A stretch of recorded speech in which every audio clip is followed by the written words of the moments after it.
my empire of doom begins now! Alright. Next and last vid, the fall of Flight 123.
Aboard a Japanese passenger flight on the 12th of August 1985, an alarm begins to sound.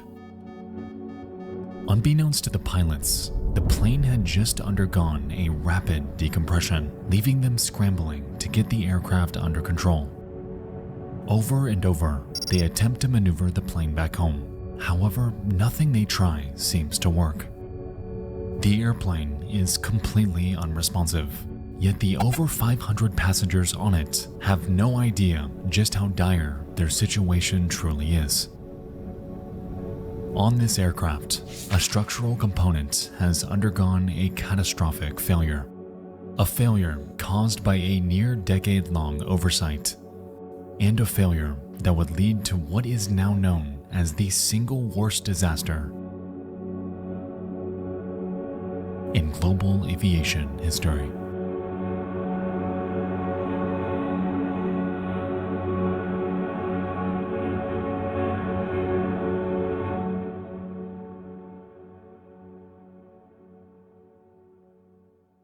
Tonight's video is sponsored by Incogni. As we move towards an increasingly interconnected world, the idea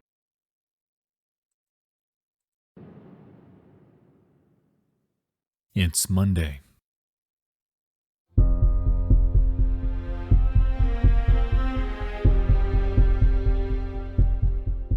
Delta Flight 191 is under investigation after a tragic accident. A string of unsolved murders grips a small town in Washington. And across the pond in Tokyo. Hey, I'm gonna be there this year for 3 months. It's rush hour. If I pass my test.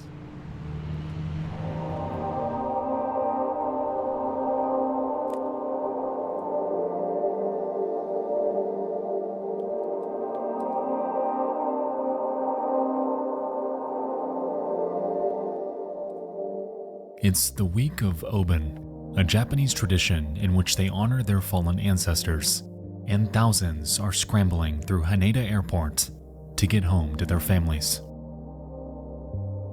At 6 p.m., Japan Airlines Flight 123 prepares for its 5th flight of the day.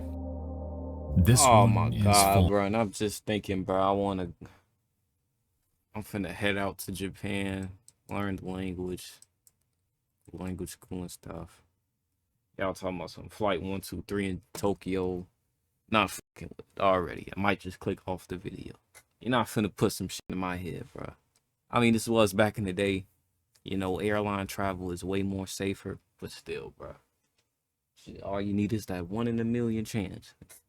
Traveling from Tokyo to Osaka a little under an hour away.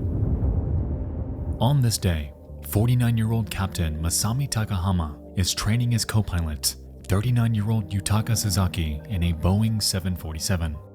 The two were joined by a 46-year-old flight engineer named Hiroshi Fukuda in the cockpit, and 521 others awaiting this trip in the flight's main cabin. In every sense, This flight is entirely routine. All is going to plan, and they're just a few minutes behind schedule.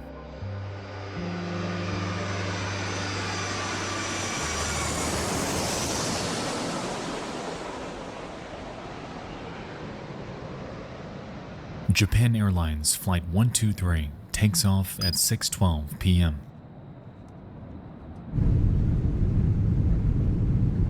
And as the aircraft powers through the clouds, the passengers look out of their windows to a Tokyo slowly fading.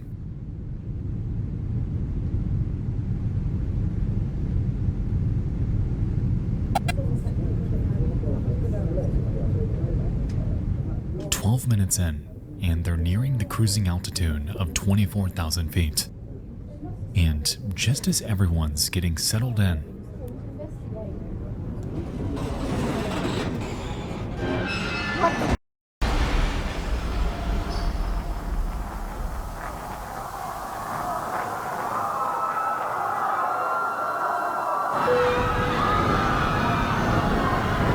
The devil walked on the plane? What is this noise?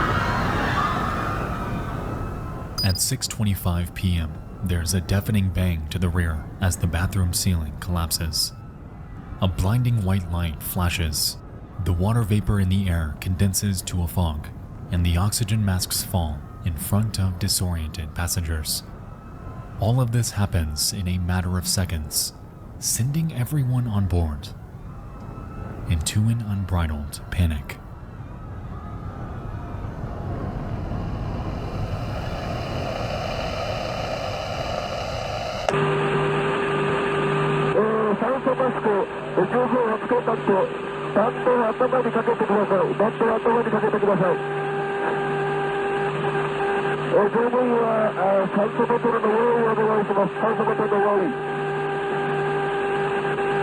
Put out your cigarette.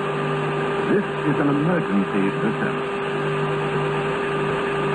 お客様にお願いいたします。お子様連れの方、どうぞ近くの方恐れ入りますが、お子様のマスクご用意お願いします。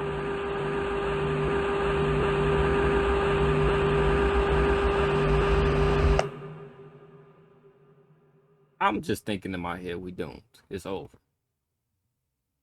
Ain't even no reason to talk. Just say a prayer. Where a carpet at? I gotta get on the floor for Allah. It's just, it's raps.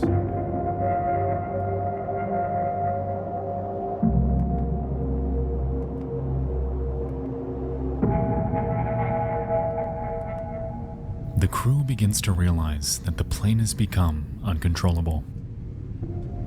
After being granted permission to return to Haneda Airport, Captain Takahama panics, questioning why First Officer Sasaki is banking so much in one direction. He commands for him to ease up. However, all inputs performed by them are unresponsive.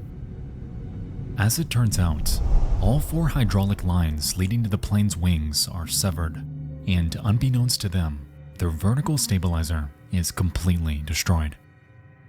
This plane is flying with no means of stability, and with that, their task of regaining control to land back home safely is borderline unthinkable. Inside the main cabin, a passenger takes one single photo in which we can observe the oxygen masks fully engaged. Unfortunately, the supply is extremely limited, only meant to last long enough for the pilots to descend to a breathable altitude. What they were unaware of, though, was that the plane found itself stuck in what's known as a phugoid cycle, leaving the crew unable to control their descent, and in a way, unable to descend at all. Over and over, the craft nosedives thousands of feet and rapidly picks up speed before the nose naturally begins to point up, recovering the lost altitude and stalling. It again dives, ascends, dives, and ascends, all while banking at angles of up to 40 degrees in either direction. By now, the crew is doing everything they can to make their way back to Haneda Airport for an emergency landing, yet the aircraft is doing everything it can to prevent that.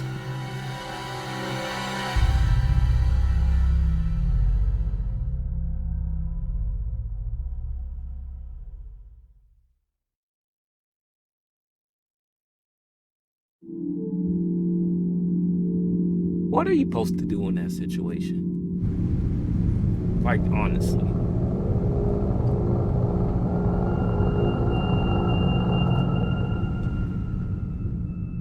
The pilots have not utilized their oxygen masks, and acute hypoxia has taken its grip. The fugoid cycle is problem number one, yet posing another threat is the ever-encroaching side-to-side roll of the aircraft. To mitigate this, the crew manages to engage the landing gear, effectively suppressing the fugoid cycle. However, over the course of the next 5 minutes, the plane descends over 10,000 feet while rolling at an angle of over 40 degrees. Effectively, they achieve a complete 360-degree downward spiral over the town of Otsuki, and are understandably losing hope as every critical second bleeds by.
The plane has dropped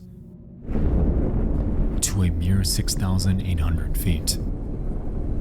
They are now heading opposite of Haneda Airport and straight towards Mount Takamagahara. Over the next 5 minutes, the crew fights to gain altitude to move away from this impending threat and manages to climb again to 11,000 feet. False hope this is, however, as they find themselves in yet another downward spiral. This time, right over treacherous terrain.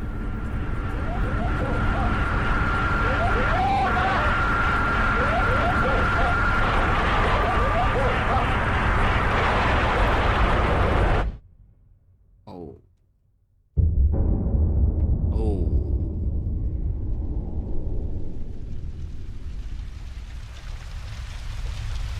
Yeah. Ain't nobody stop.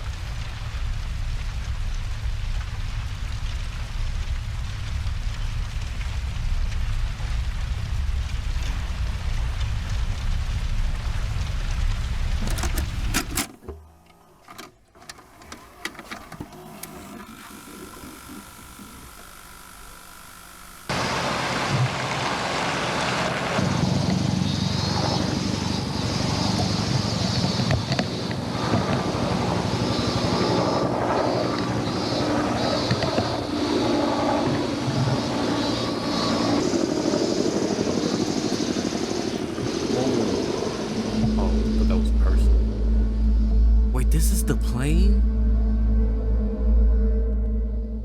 In the quaint village of Ueno, nestled in the mountainside, residents awaken to a lingering odor. My hand is twitching. In the air, rescue and news helicopters zoom by as they discern something the locals don't. On the ground, rows of trucks and buses are on the move, while crowds gather and gaze in utter confusion. Yet, amidst all of this, hardly anyone knew the gravity of what was happening. 21 miles southwest of their location, the remains of Japan Airlines Flight 123 are burning and are scattered across the mountainside. The plane is completely shredded. The landscape, wounded, and to say that this scene was grim is a criminal understatement.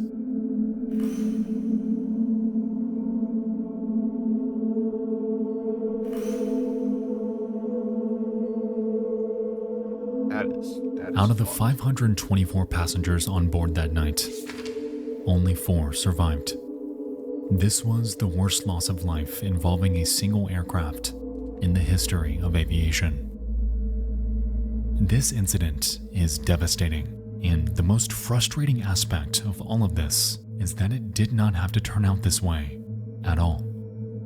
You see, just 20 minutes after impact, a U.S. Air Force serviceman named Michael Antonucci spotted and phoned in the crash location. However, instead of making the call to lend support immediately, the Japanese military called off the rescue operation under the presumption that not a single passenger survived. For over 12 hours, the plane burned throughout the night. A handful still alive and awaiting help from numerous aircraft that passed right above them. Aircraft that saw them, yet they were completely unaware that help was never coming. One of the 4 survivors, named Yumi Ochiai, later recalled their experience from that evening, explaining how throughout the night they could hear children crying, adults screaming. It was loud at first, yet as the hours went by, these pleas slowly faded into silence. Some fell out of consciousness, some lost the energy to continue, but for the vast majority, this stillness signaled the agonizing death of lives that could have been helped.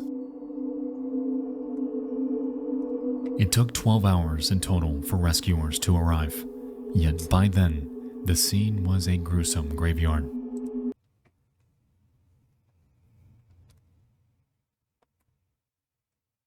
People gotta go to jail, bro. People gotta go to jail.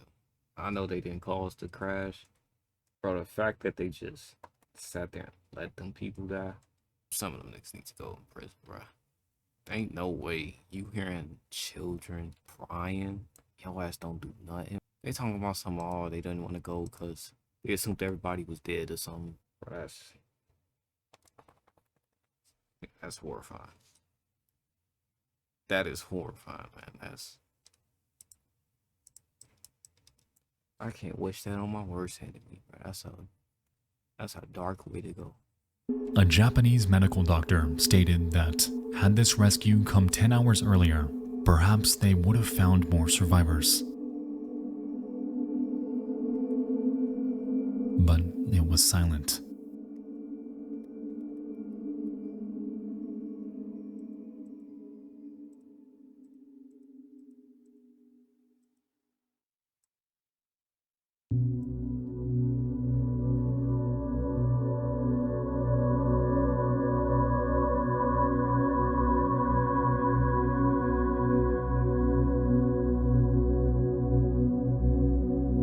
In the years following the incident, no one would fly Japan Air, resulting in the company taking a massive hit in revenue. With this, both the airline and the Boeing company would pay out hundreds of millions of dollars to the victims' families over time, a reparation immaterial in the grand scheme of this tragedy.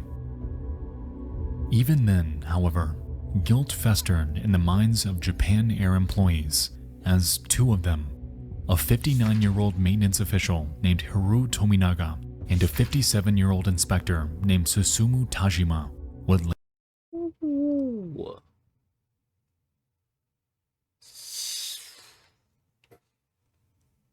later take their own lives, with the former leaving a note with just a single phrase. Wait, these were the people that survived the plane crash, I think. I am atoning with my death. In the end, Investigators attributed the tragedy to improper repairs to the plane's aft pressure bulkhead, the rear component of the pressure seal present in all aircraft. It was learned that 7 years prior, the same aircraft encountered a tail strike incident during a landing, cracking the bulkhead and rendering the plane unflyable. During repair, the engineers planned to utilize a large splice plate to connect the two sides of the crack, while reinforcing it with 3 rows of solid rivets. When done correctly, this would re-establish the full structural integrity of the wall, rendering it just as safe as it was before for flight. In reality, however, the repair did not go this way at all. Instead of using one splice plate, Boeing's repair technicians used 2 in parallel to the crack, effectively rendering one entire section of rivets completely useless.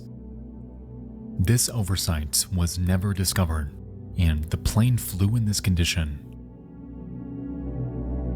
over 12,000 times.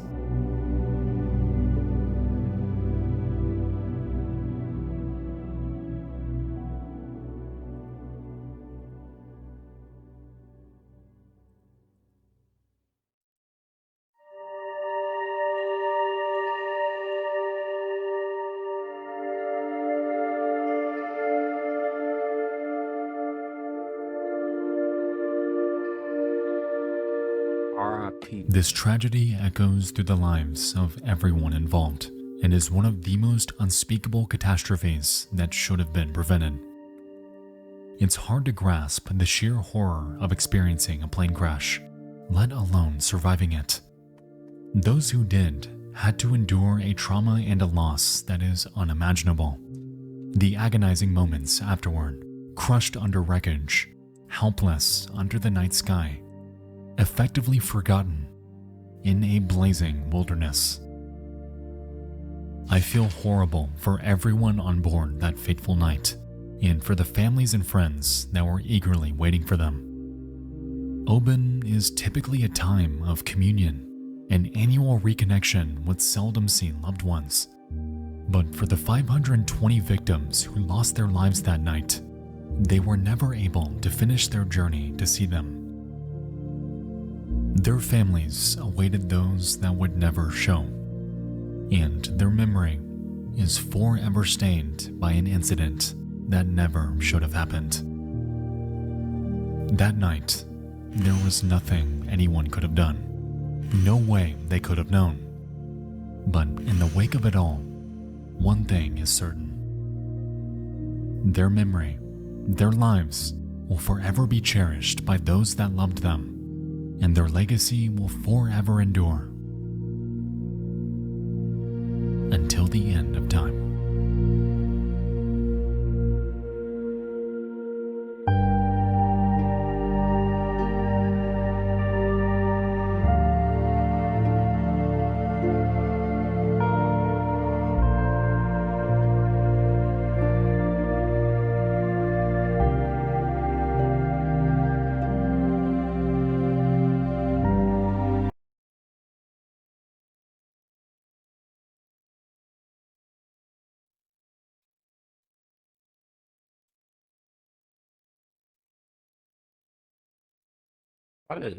That shit almost had me crying, man. That is so crazy, and that's one of the biggest reasons. Even though, again, flying today is different than back then. That's why I even still have a fear of planes. I only rode the plane twice. Yeah, that is nuts. That's not how anybody should go.